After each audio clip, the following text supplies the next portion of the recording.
जय श्री राधे कृष्ण, जय श्री सीताराम। गोकर्ण जी के द्वारा 12 स्कंधों का भागवत महापुराण सप्ताह ज्ञान यज्ञ पूर्ण होता है।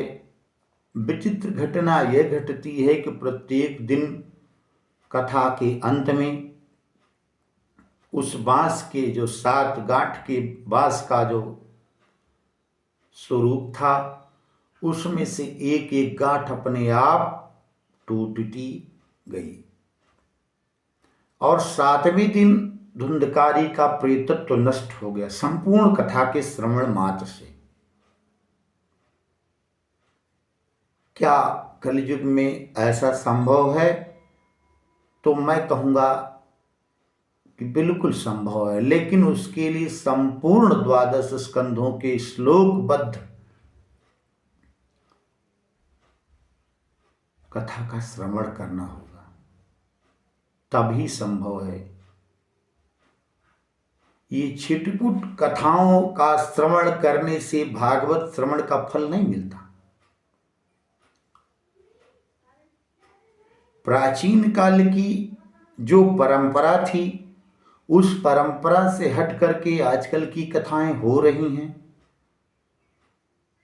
जिसमें मुक्ति को पीछे करके आडंबर को पहले स्थान दे दिया गया है। आडंबर नहीं होना चाहिए, आडंबर रहित होना चाहिए। धन प्रदर्शन जैसी कोई वस्तु का वहां लेश मात्र भी प्रवेश नहीं होना चाहिए। आइए हम लोग देखते हैं कि इसके प्रेतत्व के नष्ट हो जाने पर क्या स्वरूप होता है धुंधकारी का। कहने दिव्य रूप धरो जात तुलसी दाम मंडित पीतवा साघन श्यामो मुकुटी कुंडलान्वितः मुकुटी कुंडलान्वितः दिव्य रूप धरो जातस। कह धुंधकारी उपस्थितः दिव्य रूप धरो, दिव्य रूप धारण करके धुंधकारी उपस्थित होता है। कैसा था? तुलसी दाम मंडिलम, बड़े तुलसी की सुंदर माला पहने हुए, पीतावाश पीले वस्त्र को धारण किया हुआ, घनश्यामो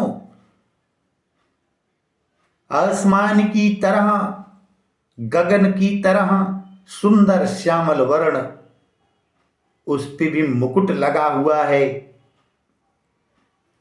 इसके साथ ही साथ कानों में कुंडल धारण किए हुए उपस्थित होता है, प्रणाम करता है। किसको?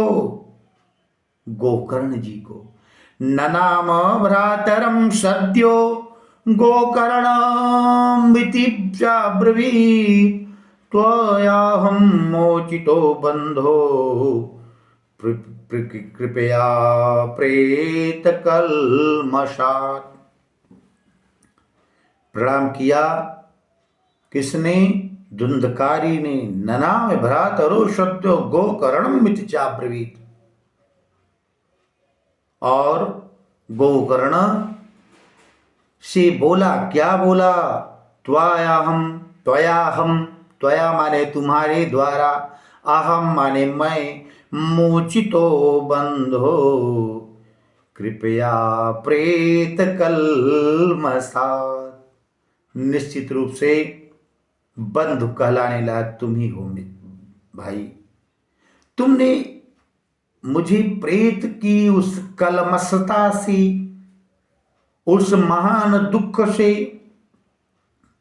आज मुक्त कर दिया और मैं मुक्त हो गया हूं। और उस प्रेत ने, अब तो प्रेत रहा नहीं, धुंधकारी ने दिव्य स्वरूप धारण करके क्या कहता है? भागवत महापुराण की प्रशंसा कर रहा। क्या?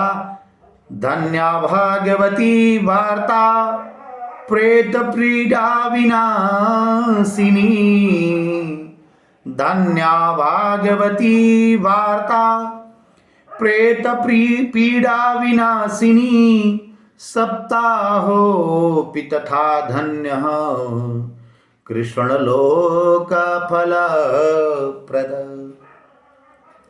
यह श्रीमद् भागवती वार्ता धन्य है। और जो प्रेत पीड़ा विनाशिनी, प्रेत की पीड़ा का विनाश कर दे, अर्थात उस प्रेत पीड़ा को पूरी तरह से नष्ट कर दे, ये तो भागवत की प्रशंसा किया।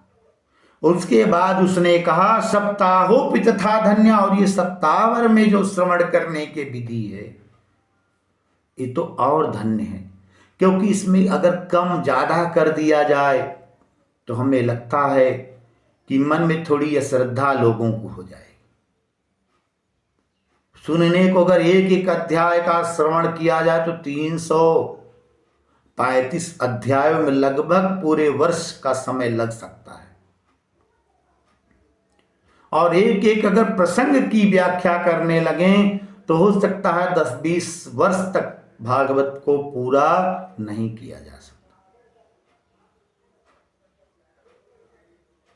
10-20 वर्ष लग जाएगा अगर एक एक प्रसंगों पर चर्चा होने लगे तो। इसलिए उसने कहा सप्ताहोऽपि तथा धन्य कृष्ण लोक फल प्रद। ये सप्ताह के भीतर जो श्रवण करने की व्यवस्था है, निश्चित रूप से व्यक्ति श्रद्धावान होकर के एक सप्ताह के भीतर इस कथा का श्रवण कर लेता है और इसके प्रभाव से निश्चित रूप से कृष्ण लोक की प्राप्ति हो जाती, इसमें कोई संशय नहीं है। ऐसा धुंधकारी के द्वारा कहा गया, जो एक दिव्य रूप बनाकर आया है। आगे गोकर्ण और धुंधकारी में क्या वार्ता होती है, पुनः हम द्वितीय वीडियो के साथ उपस्थित होंगे। तब तक के लिए जय श्री कृष्ण, जय श्री राधे श्याम।